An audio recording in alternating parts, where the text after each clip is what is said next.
One of the most successful coaches in all of football today, and the winningest program in college football history, teamed up to exercise their one demon together. Jim Harbaugh led the Michigan Wolverines to the 2023 National Championship. Despite seeing success in the NFL and college, Harbaugh had not yet been able to win a title at any level until then.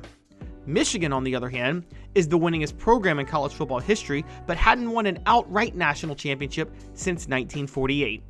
How were they able to do it?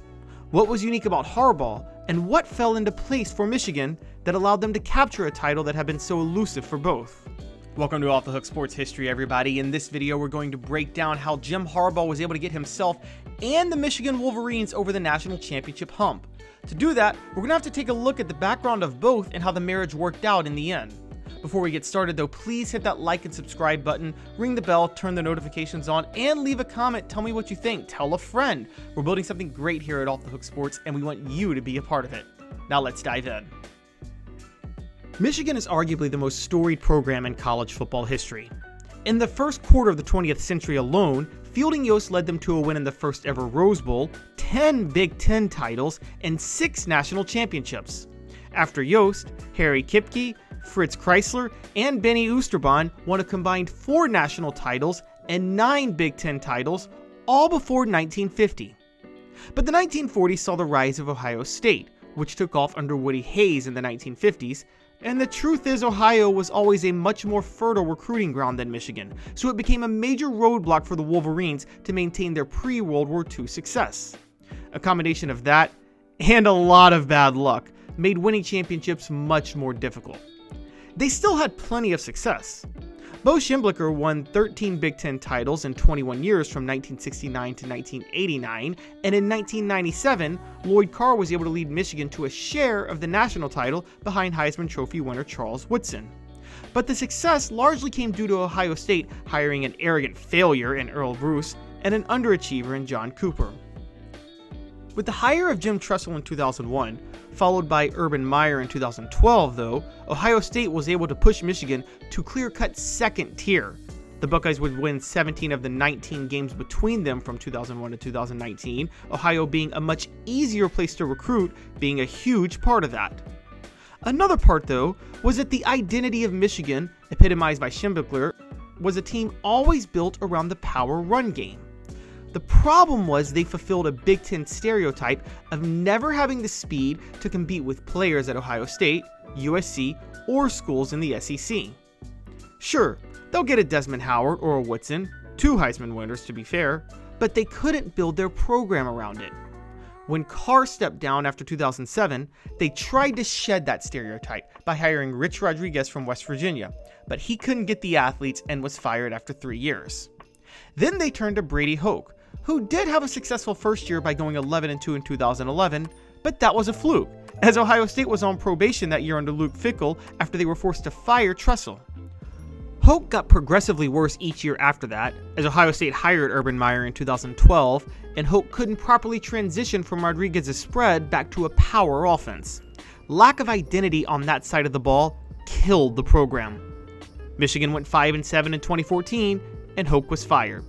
That's when they turned to the hottest name in football, Jim Harbaugh. Son of longtime college football coach Jack Harbaugh, Jim Harbaugh played quarterback at Michigan for Schembechler in the 80s, and then in the NFL for 6 different teams over 15 years, most notably the Bears and the Colts. During his final 8 years in the pros, he worked a side gig as an offensive analyst for his father at Western Kentucky, which developed his coaching chops.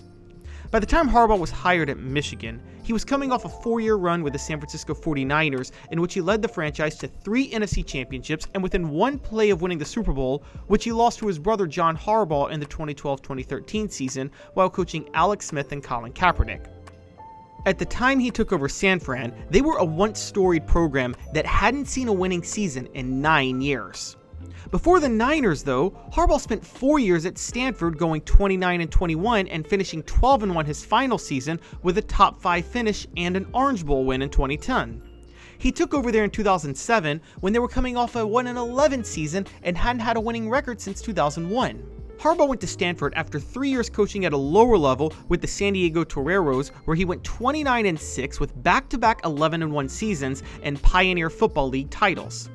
His official coaching career started with the Oakland Raiders in 2002 and 2003, where he served as quarterbacks coach under Bill Callahan and turned Rich Gannon into the 2002 MVP. But what was behind Harbaugh's success? How could he win anywhere with seemingly any talent? Well, Harbaugh is known as a quarterback whisperer, but not in the way you would think. Quarterback whisperers typically turn their signal callers into NFL stars, such as what David Cutcliffe did with the Mannings, or they turn them into major stat producers, such as what Steve Spurrier or Josh Heupel do in college. What Harbaugh does, though, is turn them into highly efficient passers in a ball control offense. Harbaugh is the developer of the so-called Power Coast offense. It's a combination of the West Coast offense developed by Bill Walsh and the Power Run offense run by Bill Parcells. The West Coast offense is obviously known for the way it spreads the field and utilizes the short passing game to move the ball and set up the run. Harbaugh learned it working under Callahan in Oakland. However, traditionally the running game in the West Coast offense involves zone reads and blocking schemes, which gives it a more finesse vibe. Harbaugh would operate the West Coast passing attack out of the single back or I formation, and his running plays are all about winning one-on-one blocks, which is the traditional style that Schembechler and Parcells ran. This combination was perfect when he was at Stanford, where he became a high-profile coach. At the time, USC was dominating the Pac-10, but the other conference teams were all finesse programs. Oregon ran the spread under Mike Bellotti and Chip Kelly, Oregon State and Cal ran pass-happy offenses under Mike Riley and Jeff Tedford, and Washington and Washington State were just bad football programs at the time. Harbaugh's passing attack fit the caliber of quarterbacks Stanford gets, but the power run game was something most league teams weren't built to compete against. He also had the perfect running back for it in Toby Gerhart. A respectable 4-8 campaign in 2007 showed marked improvement, and the program already had momentum thanks to the fact that it scored a shocking upset over USC that year. But there was a bit of luck, literally, that helped Harbaugh rebuild Stanford from there. Before his first year even took off, he picked up a commitment from quarterback Andrew Luck, who was in the 2008 class out of Texas. Luck was only a 4-star at the time on Rivals and rated behind Matt Barkley and Blaine Gabbert.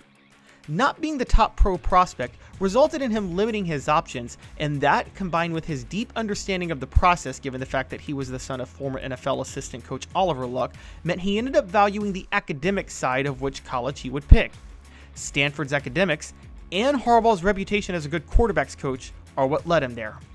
After redshirting in 2008, Luck turned into an elite prospect that even Harbaugh likely didn't predict by developing physically in a way most people don't do at that age. At Stanford, he went from 217 to 241 pounds, trimmed his body fat by 2%, improved his 40 time and his 20-yard shuffle by 0.4 and 0.1 of a second respectively, and increased his vertical jump by 5.5 inches.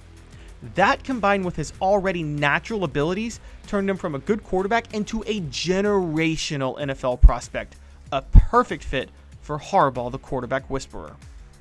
Then USC fell apart under Carroll in 2009, and he left them on probation to go to the NFL in 2010. Harbaugh and Stanford took advantage, and that's why they had such success before his NFL tenure. So, back to the Michigan story. Harbaugh was seen as a guy who turned around a college program and turned around an NFL program when he took over in 2015. It seemed like a Nick Saban hire circa North. But like so many coaches before him, Harbaugh, with his Power Coast offense, only had Michigan knocking on the door. After an impressive 10-3 inaugural season, Harbaugh had Michigan 10-1 and in the top 5 in 2016. But they lost to Ohio State in overtime and then lost their bowl game. 2 years later, he had them 10-1 and then the top 5 again, only for them to lose to Ohio State and lose their bowl again. It was clear that despite Harbaugh's experience and his credibility, he just couldn't get Michigan to the talent level it needed to be at to get past Ohio State under Urban Meyer. In 2019, Meyer retired and Michigan seemed poised to take over. But the Big Ten favorites suffered to a 9-4 season, and Harbaugh seemed like a lost cause. It looked even worse as they went 2-4 in the COVID-shortened 2020 season, but nobody can really hold that year against anybody. Hidden in that time period, though, was the transition Harbaugh was making to his offense. He brought in Josh Gaddis as offensive coordinator to modernize what he wanted to run. Basically, he incorporated RPOs much more into the offense and ran what you might call a pro-spread Power Coast. It would take a couple of years to recruit the right players into that system. 2 years later, Harbaugh fired longtime defensive coordinator Don Brown and changed up the defense, bringing in longtime Baltimore Ravens linebackers coach Mike McDonald. This was a key transition. Brown had always been committed to man-to-man defenses with different blitz packages to hide where the vulnerabilities might be in the passing game. McDonald first cut his teeth under Todd Grantham at Georgia, who coached under Nick Saban and was a disciple of that philosophy, which was much more about pattern matching. Effectively, and you can learn more about this from our video on Saban, defensive backs are taught to play zone for the first part of a receiver's route and then switch to man after the receiver breaks on the route, which allowed the versatility to switch from a cover 1 to a cover 3 defense and still bring pressure. McDonald implemented this in 2021.